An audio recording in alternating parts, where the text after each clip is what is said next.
अनुभव अनुभव अनुभव परिमళం जीवन सौरभं अनुभव परिमళం जीवन सौरभं अनुभव अनुभव. అందరికీ నమస్కారం. మీరు వింటున్నారు అనుభవ్ 2.0 వయోధికుల తెలుగు పాడ్కాస్ట్ సిరీస్ జీవన సౌరభం. భారత ప్రభుత్వ ministry of social justice and empowerment ఆధ్వర్యంలో national institute of social defence ఇంకా మీడియా ఫర్ కమ్యూనిటీ ఫౌండేషన్ ద్వారా హెరిటేజ్ ఫౌండేషన్ హైదరాబాద్ సహసమర్పణలో అనుభవ్ 2.0 తెలుగు పాడ్కాస్ట్ సిరీస్ జీవన సౌరభం ఈ ప్రాజెక్టు రూపశిల్పి డాక్టర్ ఆర్ శ్రీధర్, సహకారం ఆశీష్ తివారీ, పూజా బురాడా, సాయి సుధా, కౌసల్య. మీరు వింటున్నారు అనుభవ్ 2.0 వయోధికుల పాడ్కాస్ట్ సిరీస్ జీవన సౌరభం. మీకు వినిపిస్తున్నది వేమూరి సాధన. ఈ కార్యక్రమ నిర్వహణ శ్రీమతి శైలజా సుమన్, సహకారం శ్రీ తిరుపతి. హెరిటేజ్ ఫౌండేషన్ హైదరాబాద్ సమర్పణలో అనుభవ్ వయోధికుల అనుభవాల జీవన సౌరభంలో మిమ్మల్ని ఇప్పుడు పలకరిస్తున్న వారు జర్నలిస్ట్ వైజయంతి పురాణ పండ.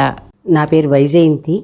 నేను కొంతకాలం ఉపాధ్యాయ వృత్తిలోను, ఆ తర్వాత అతి ఎక్కువ కాలం జర్నలిజంలోనూ పనిచేశాను.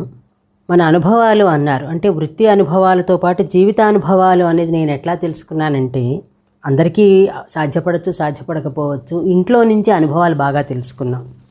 ఒక తండ్రి పిల్లలతో ఎలా ఉండాలి, పిల్లల్ని ఎలా పెంచాలి అనేది ఒక తండ్రి నుంచి అనుభవంగా నేర్చుకున్నాం.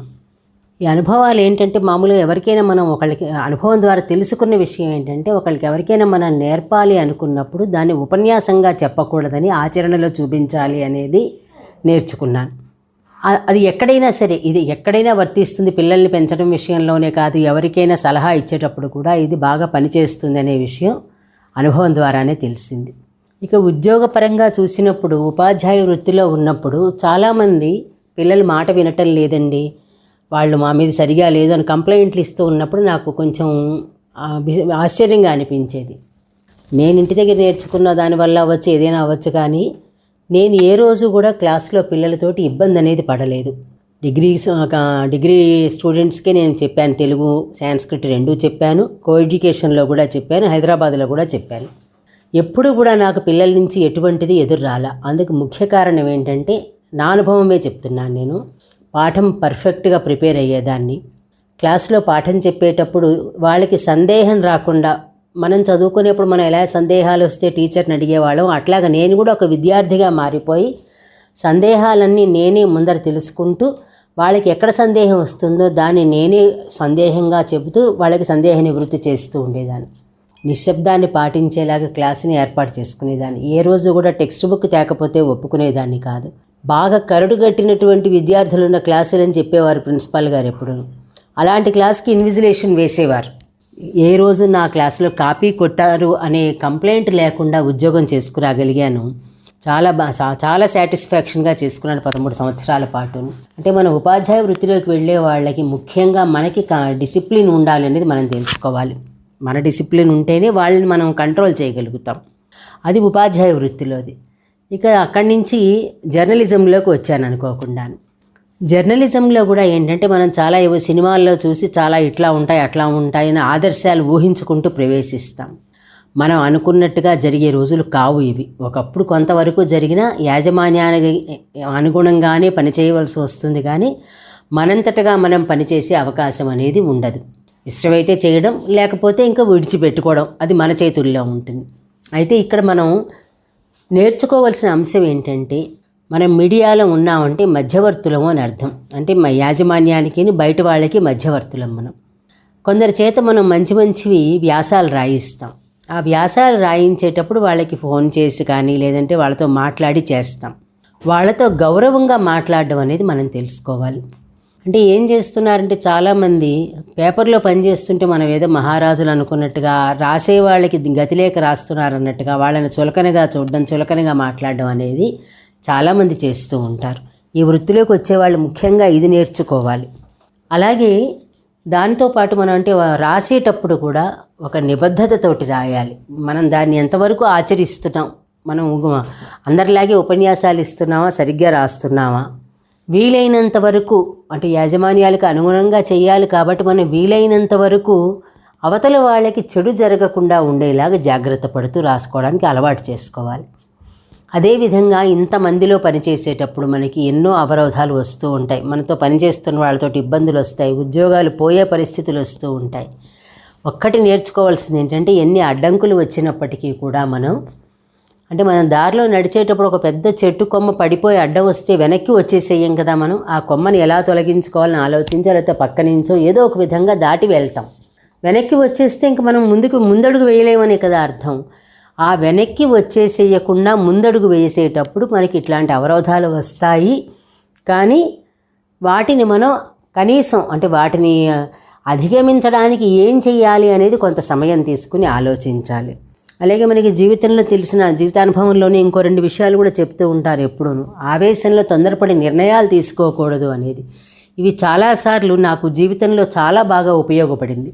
ఎన్నోసార్లు ఉద్యోగం చేస్తున్నప్పుడు తోటి వారి నుంచి కానీ మన పై అధికారుల నుంచి కానీ చాలాసార్లు ఇబ్బందులు ఎదుర్కొన్నప్పుడు నిజాయితీగా కూడా పనిచేస్తుంటే ఇంత మాటలు అంటారని బాధ వచ్చినప్పుడు ఒక సెకండ్ ఉద్యోగం వదిలేసి వెళ్ళిపోదామనే ఆలోచన వచ్చేది.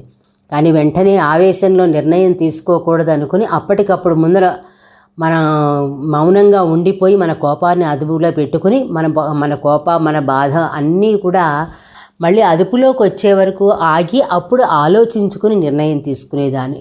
మనం ఇక్కడ నిర్ణయం తీసుకుంటాం, ఉద్యోగం వదిలేసి ఇంకొక చోట బాగుంది అనుకుంటాం, అక్కడ ఇదే మనుషులు ఉంటారు, అక్కడ ఇవే మనస్తత్వాలు ఉంటాయి, అక్కడ ఇలాగే ప్రవర్తిస్తారు అందరూ. అందువల్ల మనం ఆవేశంలో నిర్ణయం తీసుకోకూడదని మన పెద్దవాళ్ళు ఎంతో అనుభవంతో చెప్పిన మాటలు జీవితంలో నాకు బాగా ఉపయోగించాయి. అందువల్లనే నేను ఎన్నోసార్లు అది అధిగమించుతూ వచ్చాను. అయితే చివరికి ఇంకొక సంవత్సరంలో ఉద్యోగం పదవీ విరమణ జరుగుతుందనగా ఇక నిర్ణయం తీసుకోక తప్పలేదు. కొంత వయసు వచ్చిన తర్వాత ఎంతైనా మనం ఒకళ్ళ కింద మాటలు పడుతూ చేయలేం కాబట్టి అది ఇంకా పర్వాలేదు, చివరికి వచ్చేసాం కాబట్టి మనం కెరీర్ స్టార్ట్ అయిన దశలోనే ఆవేశంగా లేకుండా కెరీర్ ముగిసే సమయంలో కాబట్టి కొంత ఆత్మాభిమానం ఎక్కువగా ఉన్నప్పుడు ఇలాంటివి తప్పదు.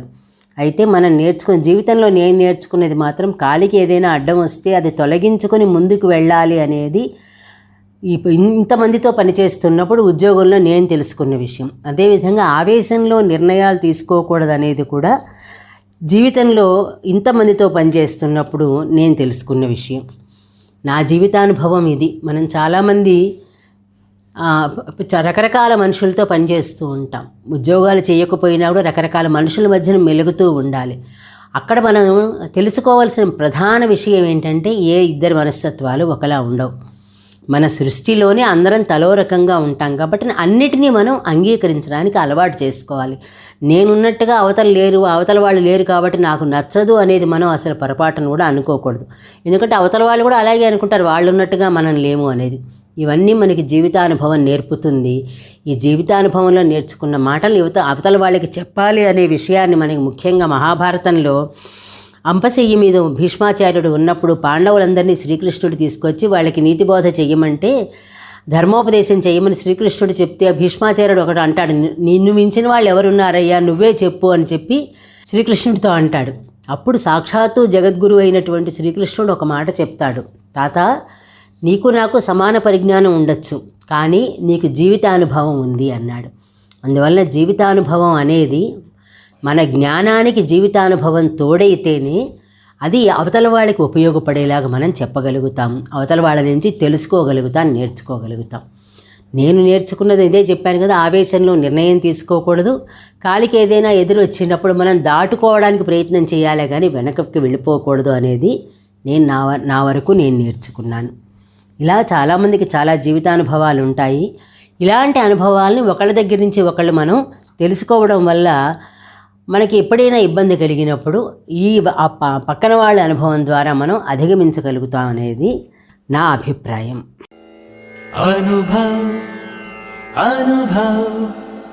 అనుభవ పరిమళం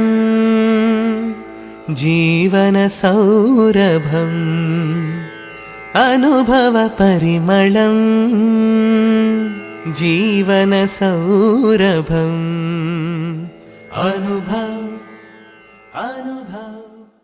సీనియర్ సిటిజన్లకు సంబంధించి ఏదైనా సహాయం కోసం పనివేళ్లలో 14567 గుర్తుంచుకోండి, 14567 ఈ ఎల్డర్ లైన్ హెల్ప్ లైన్ను సంప్రదించండి.